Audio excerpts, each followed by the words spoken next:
Assalamualaikum warahmatullahi wabarakatuh. Selamat pagi, Om Swastiastu, salam namo buddhaya. Perkenalkan, nama saya Nimade Rizky Wahyuni. Saya di sini akan memaparkan tentang tugas mata kuliah pembangunan pertanian berkelanjutan. Di sini saya akan membahas 3 tema, yaitu yang pertama Bijambruta, yang kedua biofertilizer, yang ketiga Panchagavya preparation. Yang pertama yaitu Bijambruta. Bijambruta adalah tumbuhan yang sangat baik untuk pestisida, mengendalikan penyakit tular benih yang menyerang benih, mengolesi benih dengan Bijambruta sebelum disemai, mengendalikan banyak penyakit yang menyerang tanaman langsung dari tahap pembibitan.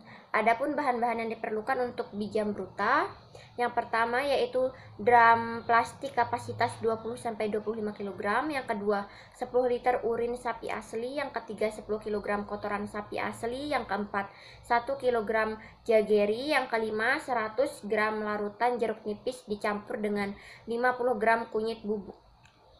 Adapun prosedurnya yaitu campurkan 10 liter urin sapi, 10 kg kotoran sapi, dan 1 kg bubuk jageri dalam drum bersih.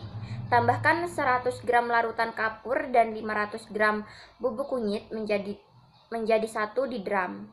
Aduk seluruh isi dalam drum dengan benar sampai terbentuk pasta.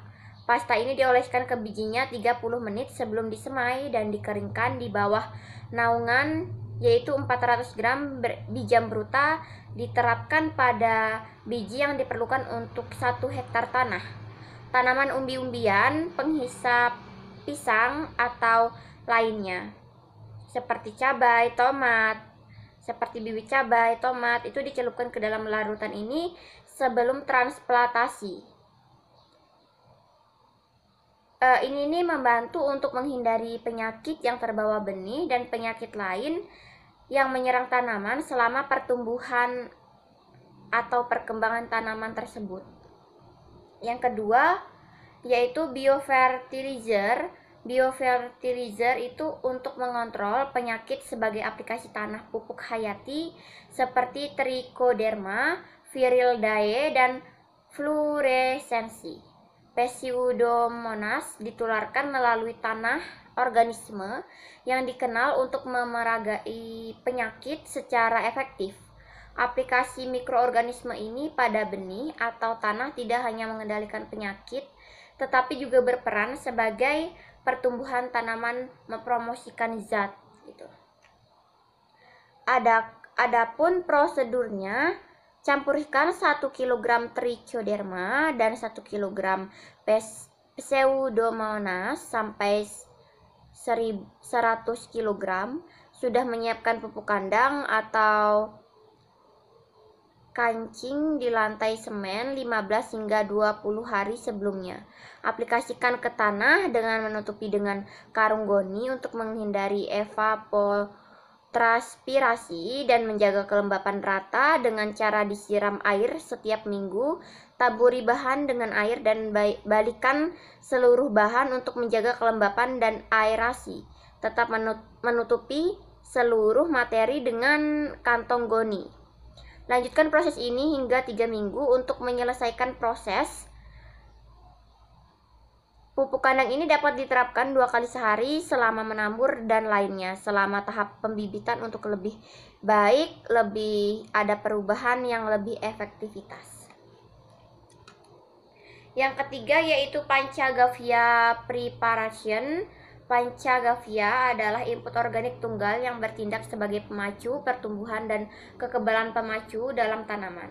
Bahan-bahannya ada, yang pertama yaitu bubuk kotoran sapi dari pabrik gas gober 4 kg, yang kedua kotoran sapi asli 1 kg, yang ketiga urin sapi 3 liter, yang keempat itu susu sapi asli 2 liter, yang kelima dadih asam 2 liter, yang keenam G dari sapi 1 kg, yang ketujuh air perasan tebu 3 liter atau jageri 1 kg, yang ke-8 air kelapa muda 3 liter, yang ke-9 pisang yang terlalu matang 12 sisir, yang ke-10 toddy atau nera yang jika tersedia 2 liter, 20 itu liter Pancagavia dapat dibuat dari produk yang disebutkan di atas. Adapun prosedurnya, yaitu semua item di atas dapat ditambahkan atau dicampurkan ke pot lumpuran bermulut lebar atau ember, tangki beton atau kaleng plastik dicampurkan semuanya. Wadah harus disimpan terbuka tapi tidak di tempat teduh. Isinya harus diaduk 2 kali sehari pada pagi dan sore hari. Metode alternatifnya itu di tempat-tempat bubur gas gobar tidak tersedia. Cara berikut dapat digunakan, yaitu tambahkan 7 kg segar kotoran sapi untuk 5 liter urin sapi dan 5 liter air dan simpan dalam wadah yang sesuai di tempat teduh. Penggunaan dan proporsi itu untuk penyemprotan 3 liter Pagavia harus dicampur dengan 100 liter air dan disemprotkan ke semua jenis tanaman.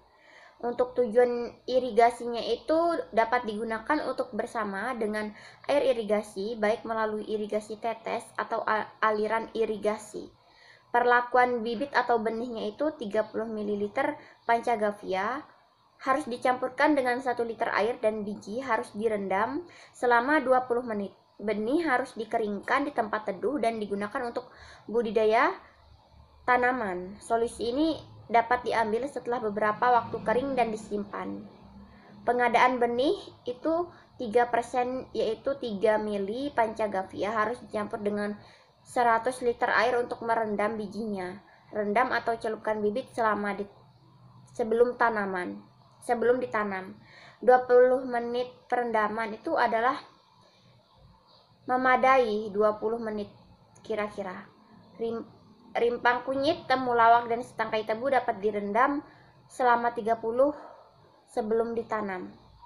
Penyimpanan benih 3%, yaitu 3 ml Pancagavia harus dicampurkan dalam 100 liter air dan digunakan untuk mencelupkan biji sebelum dikeringkan dan disimpan. Selanjutnya, periode aplikasi itu solusi Pancagavia ini harus digunakan sekali dalam 10 atau 15 hari tergantung pada durasi tanaman.